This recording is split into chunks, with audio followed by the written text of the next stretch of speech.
أعوذ بالله من الشيطان الرجيم بسم الله الرحمن الرحيم الحمد لله رب العالمين والصلاة والسلام أشرف المرسلين سيدنا ومولانا محمد المصطفى صلى الله عليه وسلم مددكم من نظركم سيدي رسول الكريم حبيب العظيم مدد يا سيدي يا سلطان الأولياء مشي عبد الفايز داغستاني مدد يا سيدي يا سلطان الأولياء مشي محمد ناظم حقاني مدد يا سلطان قلوبنا مولانا الشيخ الشام القباني مدد بالحق حجة الله مولانا وشفانا العالمين مددكم من نظركم إن شاء الله بصلاة صلواتكم إن شاء الله اللهم صل وسلم على نبينا محمد عليه السلام صلاة تدوم وطول إليه ممار ليالي وطول دوام. أعوذ بالله من الشيطان الرجيم بسم الله الرحمن الرحيم إنا فتحنا لك فتحا مبينا ليغفر الله ما تقدم من ذنبك وما تأخر ويتم نعمته عليك ويهديك صراطا مستقيما وينصرك الله نصرا عزيزا. لقد جاءكم رسول من أنفسكم عزيز عليه ما عنتم حريص عليكم بالمؤمنين رؤوف رحيم. فإن تولوا فقل حسبي الله لا إله إلا هو عليه توكلت وهو رب العرش العظيم. إن الله وملائكته يصلون على النبي يا أيها الذين آمنوا صلوا عليه وسلموا تسليما. اللهم صل على سيدنا محمد وعلى آل سيدنا محمد. بسم الله الرحمن الرحيم الفاتحة لنا ولكم يا حاضرون ووالدنا ووالدكم وأهلنا وأولادنا ولمشايخنا ولمن حضرنا ولمن غاب عنا ولأهلنا ولأمواتنا وللمواظبين على هذا المجلس ولمن كان سببا في جميعنا. لأن الله الكريم ينور القلوب ويغفر الذنوب ويستر العيوب ويحفظنا بما حفظ بالذكر وينصرنا بما نصر به الرسول. وأن الله الكريم يجعل مجلسنا هذا مهاطنا بالخيرات والمسرات والمال والبركات ويبدي لنا جميع الحاجات بجاه خير البريات. وأن الله ينصر المسلمين وعلانية الله الكريم ينصر سلطان الأولياء مولانا الشيخ محمد ناظم عادل الحقاني قدس الله سره بجاه خير الأنام. وعلى كل نية صالحة مع حسن الخاتمة عند الموت ونرهب في طاعتنا وإلى حضرة النبي. سير سورة الفاتحة.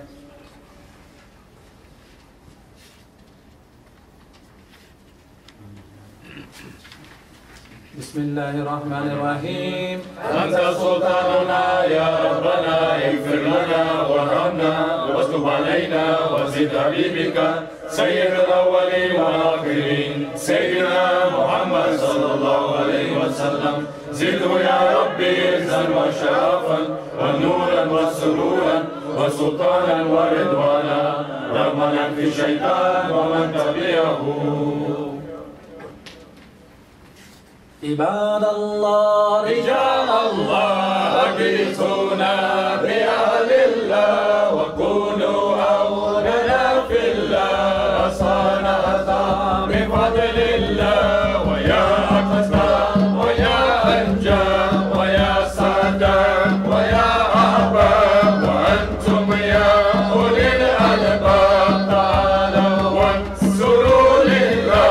عباد الله رجال أغيثونا بأهل الله وكونوا عوننا في الله صنعة بفضل الله.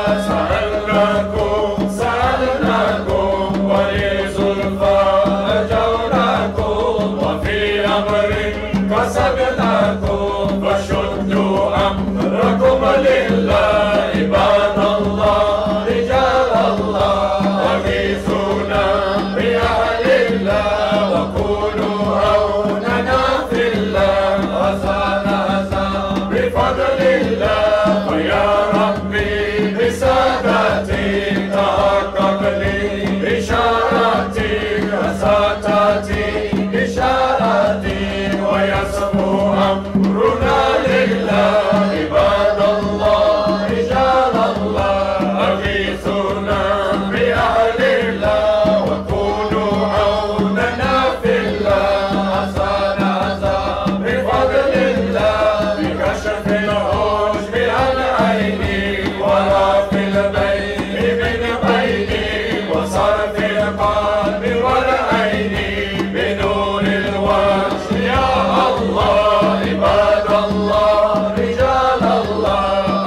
أغيثونا بأهل الله وكونوا عوننا في الله أصانا بفضل الله صلاة الله مولانا على من بالهدى جانا ومن بالحق أولانا شفي الخلق إلا الله عباد الله رجال الله أغيثونا بأهل الله وكونوا عوننا في الله أصانا بفضل الله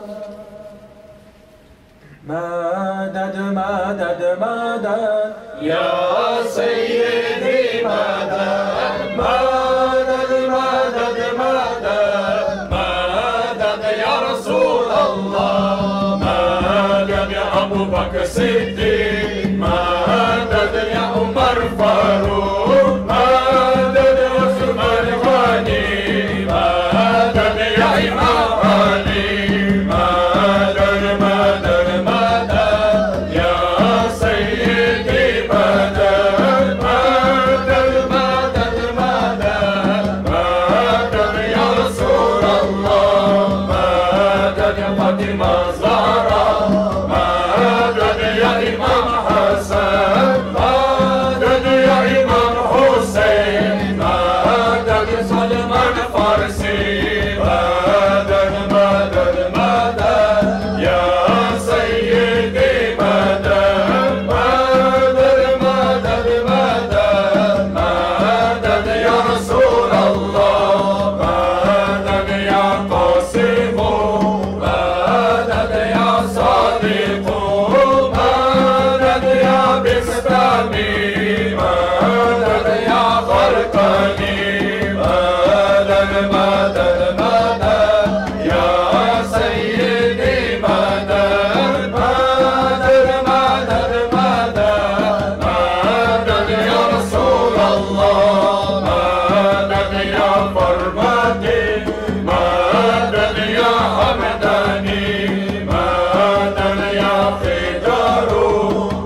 شيخ العظيم مدد يا شيخ هشام مدد يا شيخ عدنان مدد يا شيخ عظيم مدد مدد مدد يا سيدي مدد مدد مدد مدد مدد يا رسول الله مدد يا صاحب الوقت مدد يا أردني مدد يا صديقون مدد يا يمني مدد يا إمام عرفي مدد يا سخاوي مدد يا مرفي الحد مدد يا غفرانا مدد مدد مدد يا سيدي مدد مدد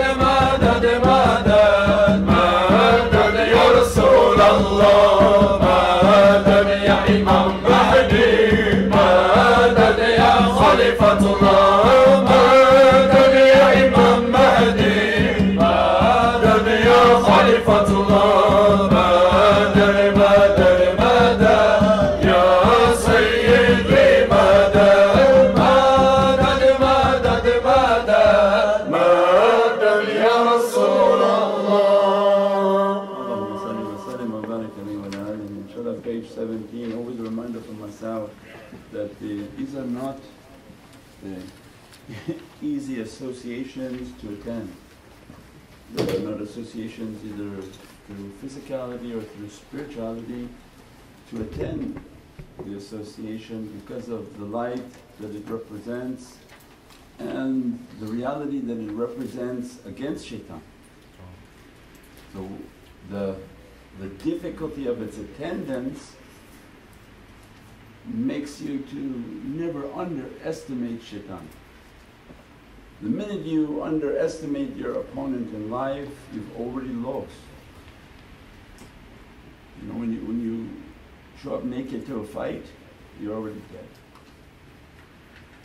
You have to understand, and we have to understand in our lives, shaitan is fiercely against these associations, fiercely against its attendance, fiercely against building the love of Prophet.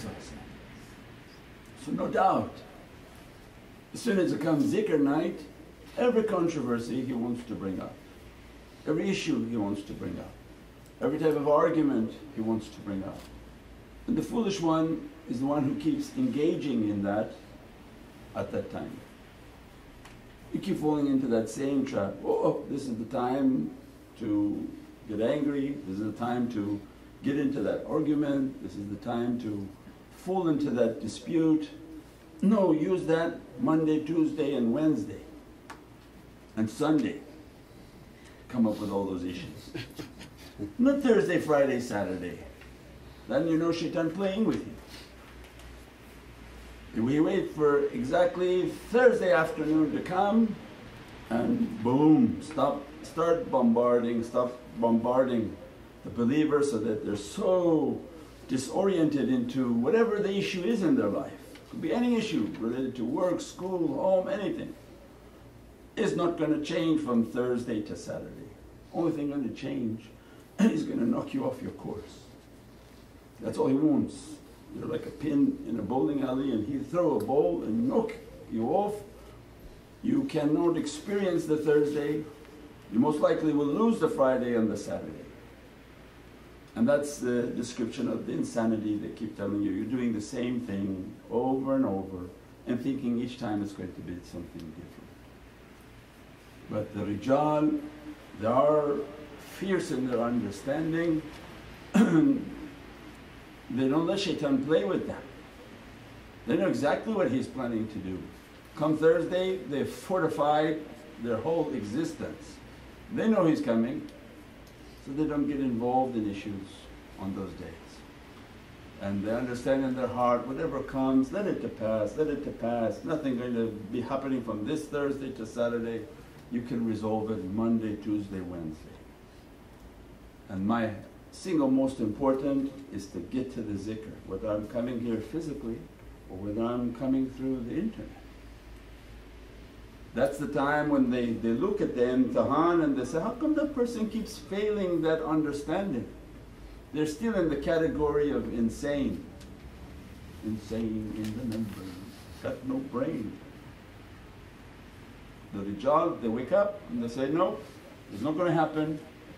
I know how he's angering me, I know how he's playing with me, I know that he wants to distract me from reaching the presence of Sayyidina Muhammad sallallahu alaihi wasallam. And that's what they ask, stop it. Stop playing with shaitan and letting shaitan to play with you. You put it, and if you don't understand it and you keep falling into it, put a post-it note. Put post-it notes all over your forehead, your walls, your bathroom window, anywhere you think is important in your closet. Put post-it note. I'm not going to let shaitan play with me on these days, so that I can reach to where Allah wants to reach. This life is like a flower. If it feels a love, it has to just open. And then Prophet begin to send a light and nur and love and fragrance into that flower to release its reality. And shaitan, like a bad storm, come and make every type of aggravation, so the flower goes quickly closes. Creates a storm, but you know that in every storm the sun is always shining. We realize that when you get on a plane and leave Vancouver. Right? Here's like, oh, Tifia, why is it always cloudy and raining here? About 30,000 feet above the clouds, it's a beautiful sunshine day every day. It's just cloudy right here. So shaitan makes a cloud to block us from the light of Prophet,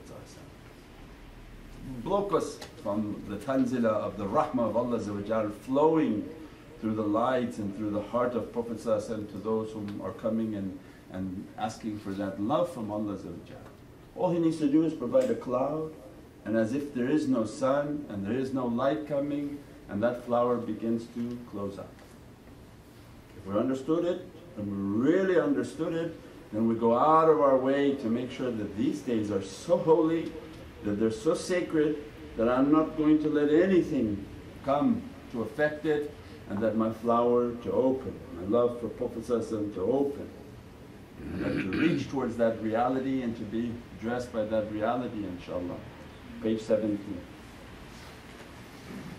يا ربي صل على محمد يا ربي صل عليه وسلم يا ربي صل على محمد يا ربي صل عليه وسلم يا ربي بلغه الوسيلة يا ربي خصه بالفضيلة يا ربي وارضى عن الصحابة يا ربي وارضى عن السلالة يا ربي صل على محمد يا ربي صل عليه وسلم يا ربي صل على محمد يا ربي صل عليه وسلم يا ربي وارضى عن المشاهد يا ربي وارحم والدينا يا ربي وارحمنا جميعا يا ربي وارحم كل مسلم يا ربي صل على محمد يا ربي صل عليه وسلم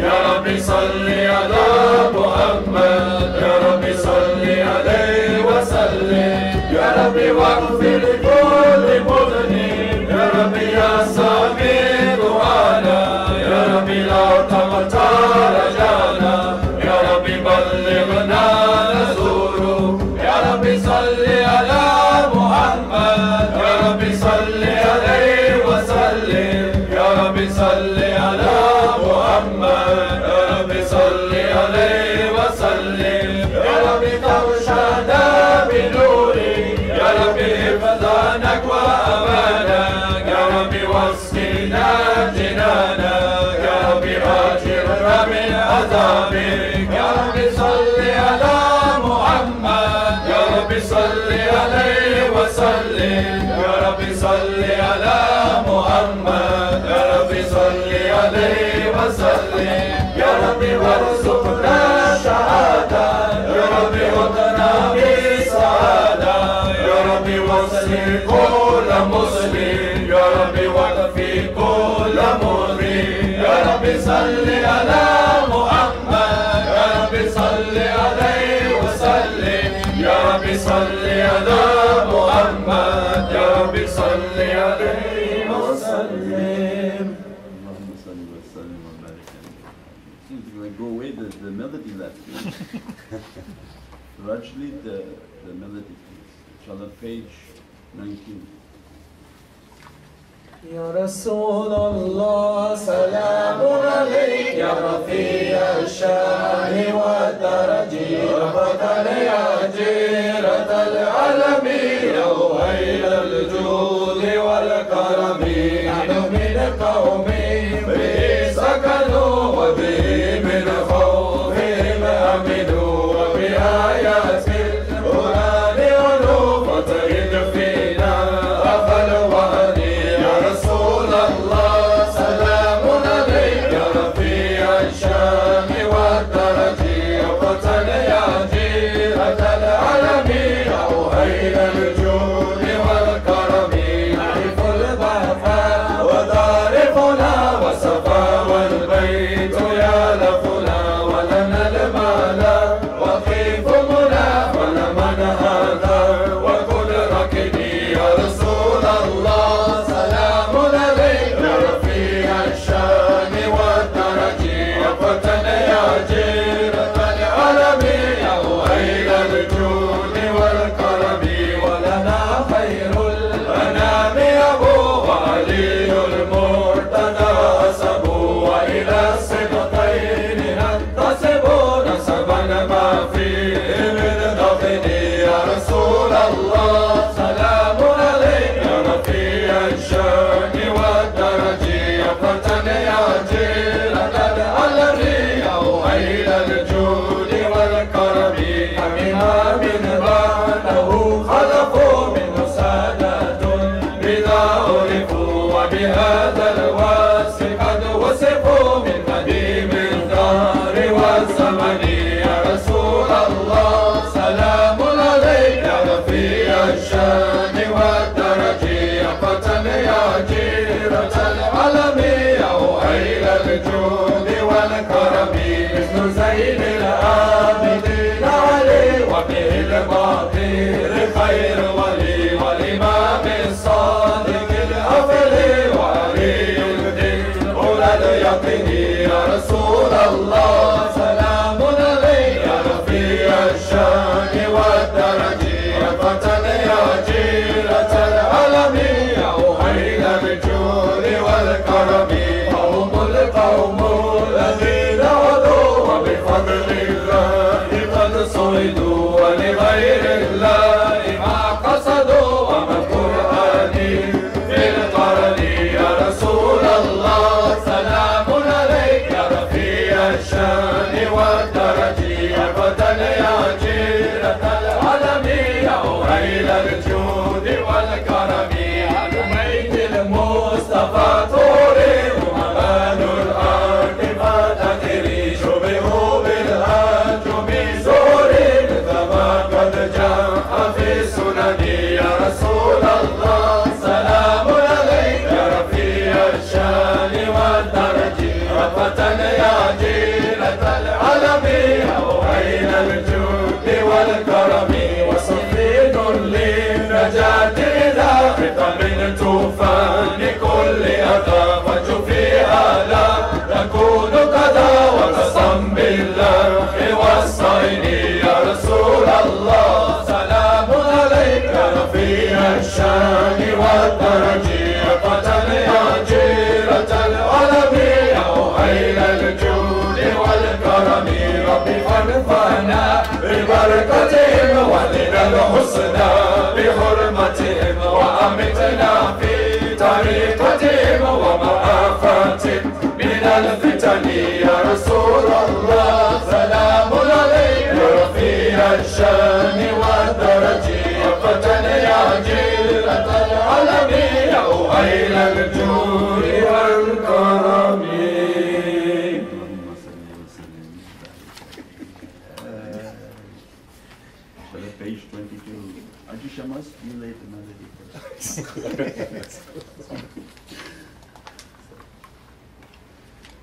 سيدي يا سيدي محمد يا حبيبي سيدي يا سيدي محمد يا حبيبي حبك بقلبي راسي شرفي وعزي ونبراسي حبك بقلبي راسي شرفي وعزي ونبراسي رافينا لك على راسي رافينا لك على راسي والله في ختامنا سيدي يا سيدي محمد يا حبيبي سيدي يا سيدي محمد يا حبيبي طالب بركة الجنابة من آثار أحبابه طالب بركة الجنابة من آثار أحبابه يشهد لي في أصحابه يشهد لي في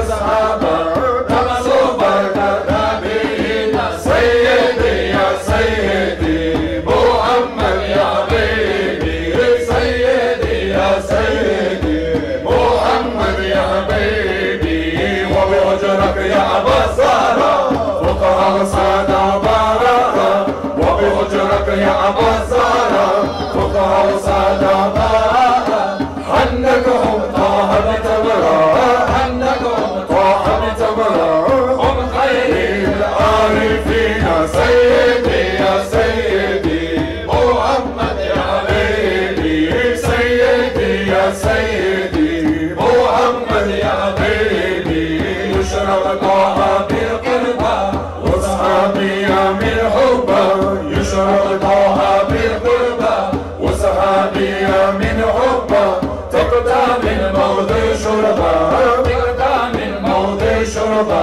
تجعلها بركة فينا سيدي يا سيدي محمد يا حبيبي سيدي يا سيدي محمد يا حبيبي ما يطفي القلب إشواقا لا قابل قدم وشاقا ما يطفي القلب إشواقا لا قابل قدم وشاقا مثل أصحابه والشاقا مثل أصحابه والشاقا بالرجل يشفع لي سيدي يا سيدي محمد يا حبيبي سيدي يا سيدي محمد يا حبيبي. Allahumma salli wa sallim wa barik alayhi wa ala alihi. When they teach us these adab of the zikr, the association, we have to understand that these are people of light and energy, and as soon as you're with them you're on an electrical circuit with them. Not what you say, not what you write with your hands, but what emanating from your heart is what they feel. They don't care you write something nice, but a horrible energy coming from your heart. You're tethered to them, you're locked on to their circuits, and their circuits locked on to their shaykhs, locked on all the way to the presence of Prophet ﷺ. So they're teaching that not only your wudu for your dirty body, but the wudu of the heart, the wudu of the character, the akhlaq. That thinking, I'm going to be going now tonight to the presence of Prophet ﷺ. If I'm ignorant and I don't see it, that's okay, but my soul knows that as soon as you mention one time the name of Sayyidina Muhammad, the Prophet ﷺ must be present. When Allah halaqah of paradise, the circles of paradise, who's owner of paradise? Who must always be in the halaqas of paradise? The one who owns paradise, Sayyidina Muhammad. What make the halaqas powerful is the nazar and ruhaniyat of Prophet must be in those halaqas. That's what gives it its blessings, that's what gives it malaika. Malaika from what? As a meme, as a hint for us from Allah. These are Muhammadan lights, purified beatific lights coming from the soul, the ruh of Prophet are all malaika are born from the light of Prophet. Where are they coming from? So all those angels circumambulating in those halaqas of zikr were all Muhammadan lights. So this is a meeting into the presence of Prophet.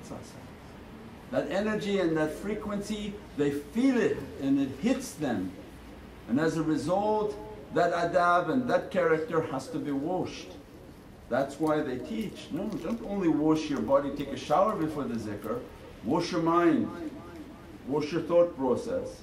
Make sure that everything is coming clean into that association, that the heart is clean, the gossiping is down, definitely no anger, no rage, nothing. That's why if shaitan comes onto your line and sparks you to be angry at that moment, he's sending a fire through that line to try to hit Prophet. Do you understand that? Then we would never do that. Who's he attacking? He understands that these students, they have a line to them. Inna alladhina yubayyinaka yubayyinullah. And Allah says, hold tight to the rope of Allah. This rope is a live wire. So the one sending Prophet and the others end in dunya shaitan trying to touch that line and send a fire back, an electrical voltage back through his students or those whom are submitting themselves to him instead of to Ar-Rahman. That's why then the adab comes. Be careful. Those are the days in which we're trying to hook on to that wire and to receive the fires from Prophet, not sending static and all sorts of bad energies up. And that's why when the student is sending bad energy up, not only they all feel it, but it block all the fires that was supposed to be coming down upon them. And that's how shaitan wants. It hit your circuit and send a line up so that none of that beatific energy comes down. That's why the tariqas are all based on adab. Like we were talking today, they don't explain because they're not from the people of energy and not from the people of malakut. But the people of malakut, they operate in the world of light and they see what's happening. When they take bayat, it's not to the shaykh, where they're going around and putting their hand out quickly, take bayat, take bayat. No, bayat is to Allah and to connect to the presence of Sayyidina Muhammad. And those whom have a heart in which to see, when they see the bayat taking place, they see a transference of electricity like lightning that moving from the heart of Prophet, and that lightning moving towards all the souls that are connected. The shaykhs are merely like a cable man, they come to bring the connection between the dunya and akhirah, because they are from the malakut, the real ones, they are from the world of light, and they're on this earth to connect people back towards that world of light. So when they see that with their heart, they understand there's a light coming, and as soon as people take bayat, they're connected into that transference of lightning, not to that person or that individual who thinks he's something. No, everything goes back to Prophet's hand, from Prophet back to Allah. And that personality shouldn't put his place in the middle of that relationship thinking he's something. So that's why they teach him, be nothing, be nothing, be nothing. You're just a cable man, you're just a connector. You connect this creation back to its sultan, and that sultan will connect everything back to Allah, their creator. So all of these adabs that they teach are for that energy. One, so that I'm not sending bad energy up the line, and so that I can receive the most beatific energies flowing down the line. And that's all the shaitan wants us to block that, inshaAllah. So page 26.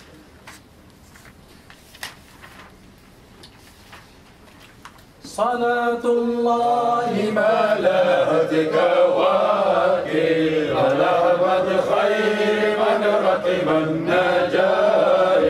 صلاة الله ما لهتك واكي على أحمد خير من ركب النجاة.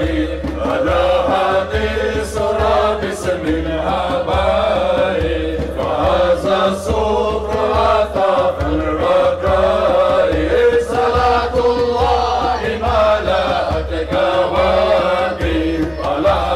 خير من ركب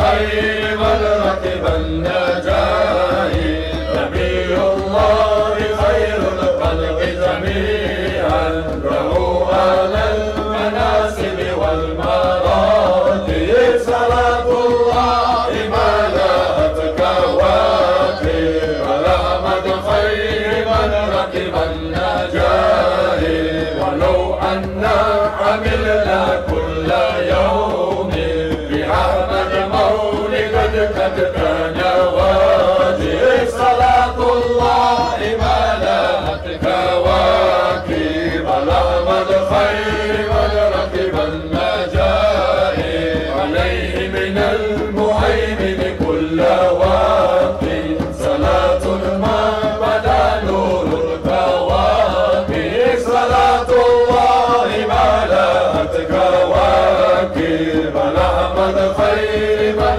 ركب النجاة هم الآل والأصحاب تورا جميعهم وعطرته الأطهار صلاة الله ما لاءت كواكب على أحمد خير من ركب النجاة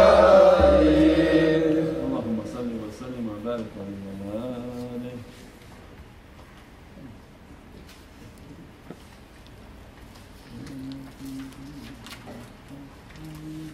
Sana page 36. أيها المشتاق لا تنمي هذه أنوار ذي سلمي الكريم أنت في الهرم عند خير العود والعجم إمام القبر في عدمي مثلا في أشرف الرتب بمكان القرب والقرب والرضا والجود والكرم أيها المشتاق لا تنمي هذه أنوار ذي سلمي القريب أنت في الهرم عند خير القرب والعجم فقل يا أشرف الرسل يا حبيب الله في العمل عظيم العلم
page 45. نادي علي المظهر العجائب تجده عونا لك في النوائب نادي علي المظهر العجائب تجده عونا لك في النوائب علي علي علي علي يا علي علي علي علي علي يا علي يا علي اسمك بقلم الرسم يا علي سبحان ربي سبحان الاسم يا علي يا منبع الجود كنوز العلم يا علي صقر المودة مريدة بمبتسم يا علي آخر دنيا منهجك نلتزم يا علي عن قلب صادق بالعدل متسم يا علي أنت لواء الفخر والمناقب وجوهر العزة والمواهب أنت لواء الفخر والمناقب وجوهر العزة والمواهب علي علي علي علي يا علي علي علي علي علي يا علي نادي علي المظهر العجائب تجده عونا لك في النوائب نادي علي المظهر العجائب تجده عونا لك في النوائب علي علي علي علي يا علي علي علي علي علي يا علي أشرب اسمك فوق ضمير الكتاب يا علي اسمع فضلك نار على الرتاب يا علي ما يملؤك نفوس الهجاب يا علي الفضل بارين الوجود الوهاب يا علي كل الوجود الطرب انت ذهب يا علي حبك فريضة بشرايب جاب يا علي شانك فوق الشن والمراتب يا بلغ الإحسان والمقاصد شانك فوق الشن والمراتب يا بلغ الإحسان والمقاصد علي علي علي علي يا علي علي علي علي علي يا علي نادي علي المظهر العجائب تجده عونا لك في النوائب نادي علي المظهر العجائب تجده عونا لك في النوائب علي علي علي علي يا علي علي علي علي علي يا علي للكون تصر إلى الأمل يا علي بوجودك دين الهني في الوجال يا علي يا أسد غالب ما شبيهك أسد يا علي والزود خالق يا حيدر شهد يا علي للحشر بس حبك يا حيدر سند يا علي يا معين قال أهلي لا ولد يا علي يوم ظهور الفضل والمطالب لا ينفع الأدنى من الأقارب يوم ظهور الفضل والمطالب لا ينفع الأدنى من الأقارب علي علي علي علي يا علي علي علي علي علي يا علي نادي علي المظهر العجائب تجده عونا لك في النوائب نادي علي المظهر العجائب تجده عونا لك في النوائب علي علي علي علي يا علي علي علي علي علي يا علي اللهم صل وسلم وبارك عليه وعلى آله. Show the page 49. الله الله الله ما لنا مولى سوى الله كلما ناديت يا أبو قال يا ديانا الله الله الله الله ما لنا مولى سوى الله كلما ناديت يا أبو قال يا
صل وسلم وبارك عليه وعلى آله. Let's do the one order one.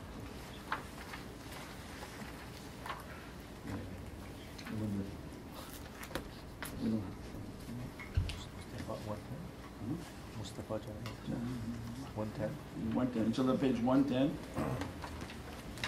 Mustafa जाने रहमत पे लाखों सलाम शमाए बज़ में हिदायत पे लाखों सलाम मुस्तफा जाने रहमत पे लाखों सलाम शमाए बज़ में हिदायत पे लाखों सलाम नुक्ता है सिर वहदत पे यकता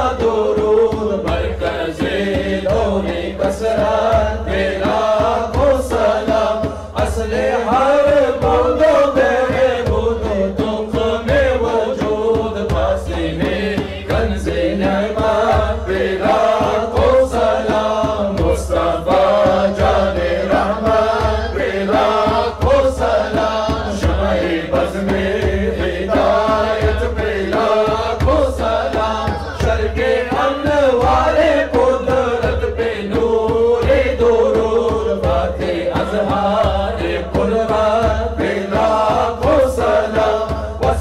जिसका है आईना है अपनों उस खुदा साज़े तलब पे लाखों सलाम मुस्तफा जाने रहमत पे लाखों सलाम शमाए बज़ में हिदायत पे लाखों सलाम अर्श की ज़ेबो ज़ीनत पे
وبارك عليه وعلى آله ونشرف النبي صلى الله عليه وسلم وعلى أصحابه الكرام وعلى مشاهدينا في طريقة نقشبندية العلية وسائر وسادتنا وصديقنا الفاتحة.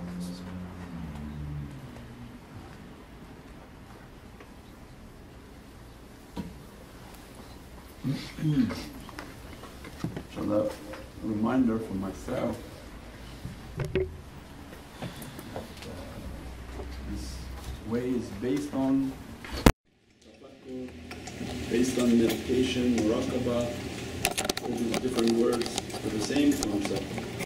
And a reminder for myself always that we talk only to ourselves, not to anyone else, is that this tafakkur is the foundation of everything that trying to be opened.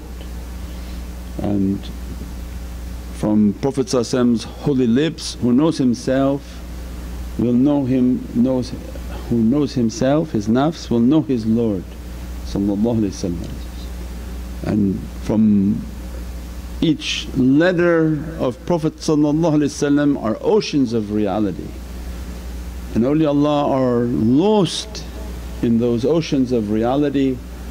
And a small ocean that they brought back was tafakkur and contemplation, that me, I'm not going to achieve anything, my I-ness not going to achieve anything, my treasure nothing, my reality no one. So everything that people ask, oh well, tell me about myself, who am I, that's my reality. They come and teach, what reality? Come and say that you're nothing, that you're nothing, that you're nothing. What was Sayyidina Maryam Nasiya Mansiya. Oh, I wish I was non-existent, I wish I was something non-existent. Means that if we opened our eyes and saw the fitna of our life and what Allah wanted from us and what we are achieving, we would recite 1,000 times more of what Sayyidina Maryam who Allah said, we chose you above all women in creation, and the one chosen above all women in creation's zikrs, I wish I was something forgotten. Then come into our lives and they teach that this way is about forgetting that I'm nothing, I'm nothing. And every time I want to sit and to make my contemplation, the foundation of the contemplation is I'm nothing. Ya Rabbi, I have no station, no maqam, no reality, I'm nothing. And if I say it enough to myself, maybe one day I'll believe it. So you fake it until you make it. Because you don't feel like you're nothing, you feel like you're everything, you're the smartest guy on earth. So you say, I'm nothing, I'm nothing, I'm nothing, I'm nothing, I'm nothing. And then they sit to meditate and they have to do every day that, Ya Rabbi, before you throw me into my qabr and into my grave, that let me just to sit on this chair, on this couch or my sajada where I'm praying, and that I'm nothing, I'm nothing. And in a sense of repeating to myself, I'm nothing, I'm nothing, Allah says, have a consciousness and keep the company of truthful servants. وَكُنُوا مَا صَادِقِينَ. Not physically, Allah has no time, Allah's words are not based on a time dimension. So at all times keep the company of truthful servants. Allah is with Nabiyeen, Siddiqeen, Shuhada'i wa Saliheen, and Allah described this is the best of company. So must be a way to be with Nabiyeen, Siddiqeen, Shuhada wa Saliheen. Otherwise why would Allah say, I'm with them but you'll never be able to be with us, so bye bye. So He's giving us a hint, be with them, they're around you all the time and you don't have to see them. But you have to know that their reality is open. And if you negate yourself, negate your importance, negate your eyes, negate your ears, negate everything about your being, that I'm nothing, I'm nothing, I wish I was something just non-existent, Ya Rabbi, and that I want to be in the presence of my shaykh, that I see him right there, that I know him and I love him and I want to be in the presence of his shaykhs. but you need a door in which you're understanding. Difficult to visualize a shaykh you've never seen, so that's why then they're everywhere. You see them, you learn from them, you interact with them, and you take a moment that was sacred for you. The moment you met them, the moment you sat into their presence, the moment you felt something, that's your door. So how you do your tafakkur? So the time I sat with you I felt something in my heart, I remember it always.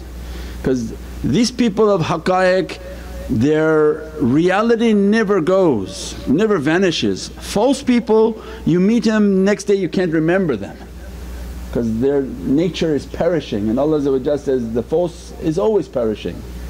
But the haqq and the people of haqq, they never perish. The reality is always there, all you have to do is to remember it. So if there was a time in which you took the stick and you're holding on for your association, or you were sitting in front of them, it's a door in which, Ya Rabbi, kunu ma sadiqeen, you ordered me to be with your truthful servants, and Ya Rabbi, let me to be with them.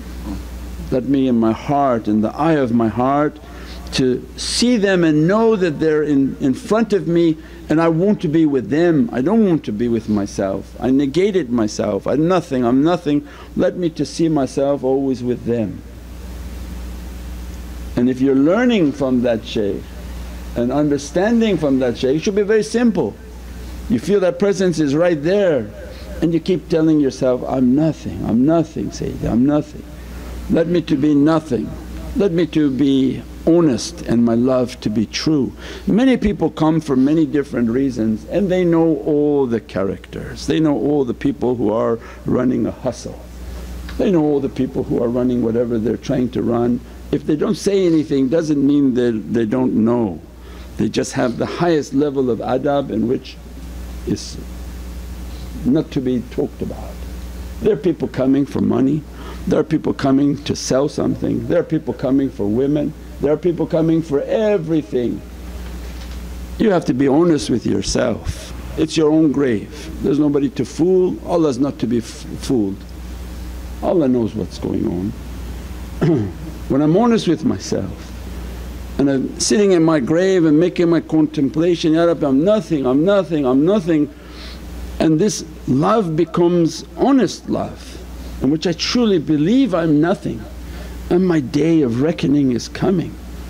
Ya Rabbi, I'm nothing, let me to be with those whom you favoured, let me to be in their company always, not only when I see him once in a while, but I always want to be with him, I want to be with all his shaykhs, and let them to take me in to the association of those who are of the people mushahada, those whom see.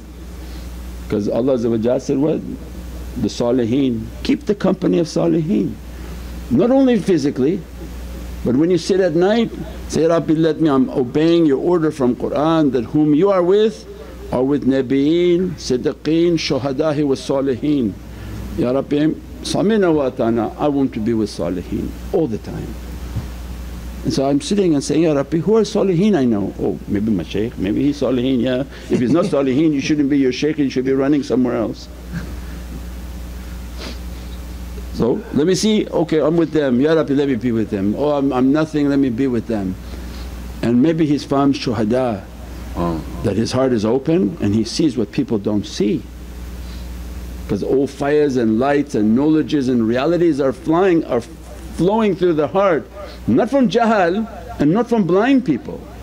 Blind people, they read and talk to you about what they read in the translation service. This is not a translation service, there's nothing being read in any physical dimension. This is only conveyance through the heart. So then when I'm meditating, I'm nothing, Ya Rabbi, let me to be with the saliheen. And if these saliheen are real and powerful, they must be from shuhada, Ahlul Basira.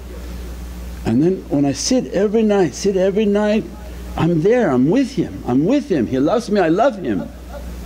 If you think you love him, know that he loves you more, his love is what's pulling you. If you don't love him, he's still trying to pull you. Because people think they're clever and think, oh I love Allah. No, Allah loves you. If Allah didn't love you, you would have been in a nightclub tonight. You thought your cleverness brought you here? Is Allah's ancient love for you calling you. If Allah doesn't call you, there's nobody to pick up the phone. We say on our Jummah, what's?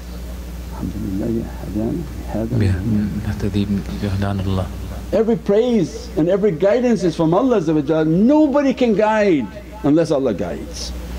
There's no cleverness, there's nothing. When Allah loves you, He calls you. We've even been to places people can't make a zikr, and Allah said, we allowed our name to be mentioned in their home. Their home is their heart, and in their actual physical home Allah doesn't give them permission to mention His name. Not that they're clever, oh we don't do zikr. No, Allah didn't give you permission to mention His name. Sorry for you. When you negate yourself, this reality is something completely different. When I negate myself, this is not about me reading Qur'an to know about myself. This is a dialogue between Allah and Sayyidina Muhammad. I'm not in this, I'm nothing, I'm no one. When I negate myself, I can enter into that relationship of these realities, that I want to be with Saliheen. I want to be with those Saliheen or also Shuhada, the energy and the lights that they have. Ya Rabbi, I'm nothing, let me to keep their company. Let their nazar to be upon me, let their lights to be dressed upon me. If I'm nothing, I become like a dust in their presence. And you begin to feel their presence, not your presence. And how you know it's working? When you begin to disappear and they begin to appear. If they're not appearing and you're not disappearing, still your nafs is very big and it's really not accepting their appearance. It just wants to know about what's my station, what's my reality, what am I going to get, what are my tricks, what are my benefits. Like a job interview, what are the benefits here? No, this is about being nothing. If you're truly nothing, you begin to see them appear until they certify, yeah, you reached the certificate of nothingness, in which we are by satellite phone always appearing through your personality. So then I'm nothing, I want to be in their company. If you enter into their company and continue to be nothing, means you sit every night and meditate on nothing, do your muraqabah, do your wazifa, do your awrads, do your practices with the understanding that I'm nothing and I'm in their presence. And then dress me from your light, bless me from your light, that to fill me from your lights that Allah gave to you, because my accompanying is like my light. They don't want you to accompany in the physical world. The physical world is based on separation. 2 cups and 2 cups, how far are 2 cups going to go? The 2 cups, you can't attach 2 cups. Say, oh I want to accompany my shaykh like this. No, Allah wants you to go like this. Well, I don't want to get all over myself. He wants you to be poured into that. So it's just 1 cup. It's a world of light. They don't want you to accompany with the physicality only. The physicality was a mean to get to know them. There's a Muhammadan light, that shaykh. You accompany and say, I'm nothing, Ya Rabbi, fill me from that light. You train yourself on how to disappear, that I'm nothing, I'm like an atom, like a dust. Let their light to appear and your love will attach to their light.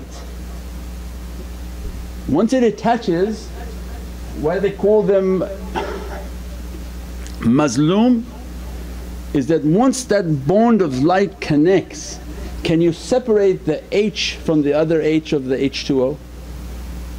No. If Allah makes a love bond with the soul to soul of that guide, there's no way to break it. No matter what you say, what you come against, whatever difficulties you face, that soul is already bound and bonded. No way to break it, because the love bond is not something from your mind. So when you love them and you feel that love and that they represent the love of my life is Sayyidina Muhammad. Honest and true with that love, your soul bonds with them. Not your aql but your qalb, your soul bonds with them. So whatever fires, whatever lights they have, they address upon your soul. Wherever you go they're with you. Not space and time can separate, not physicality can separate. And then imagine who their light is and what their light is bonded to, until you realize one day they're all bonded to Prophet. It's actually Prophet who's appearing. When you reveal the veil and take the veils of ignorance off, in the ignorance is I see you, I love you. When my heart begins to open and the reality begins to come, you are merely a reflection of the One. Means this light and this reality is only Muhammadun Rasulullah. All the angels know it, that's why they make salawats. All the birds know it because they sing His praises. All the flowers know it because they're continuously singing and giving their perfume. We're reciting in the Naat that the flowers were made beautiful for you. Allah gave this gift, you say it's for Allah, we get to that, but Allah gave all of this as a gift to Prophet. So I'm going to make this creation, I want to be known, I'm going to be known through you. It's all a gift for you, it's a love. And Prophet receives that love and begins to praise Allah. And Allah is happy to be known by His most beloved Prophet, and gives the Prophet more. And Prophet so happy and praise Allah more. And this is the secret of this fusion. Allah gives the love and qudra, Prophet receives that love and gives love and qudra back. Love and appreciation, Allah takes that appreciation, multiplies it and sends much more, much more. And this love is moving, this love moves all realities. And when you are praising Allah's most beloved, you can only praise by saying Allah, because there's la shareek. So even the describing a haqqaiq, but the reality of the haqqaiq is you can only praise that by saying Allahumma salli ala Sayyidina Muhammad.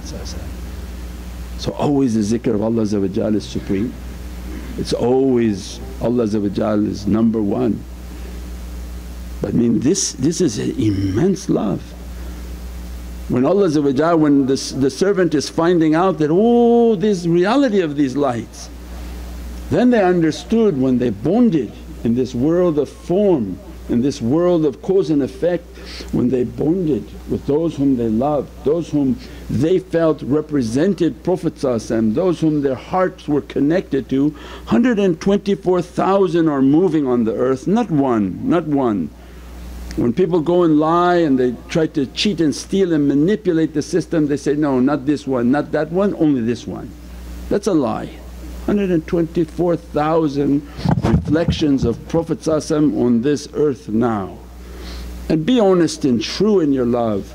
You know how they would manipulate the reality of Prophet when they didn't want Prophet to spread that light and spread that love, they made rumours and stories about Prophet. They said, no, he's witchcraft, this is all madness, everything so that that light doesn't spread. They do the same thing now. Oh no, don't follow this one's not right, that one's not right. No, 124,000 ahbab al-Nabi on this earth. Because of their presence on this earth, what Allah sends of realities, what Allah sends of rain and realities upon this earth because their presence.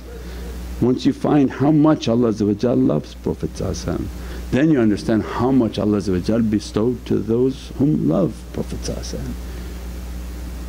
Yuhibbukumullah.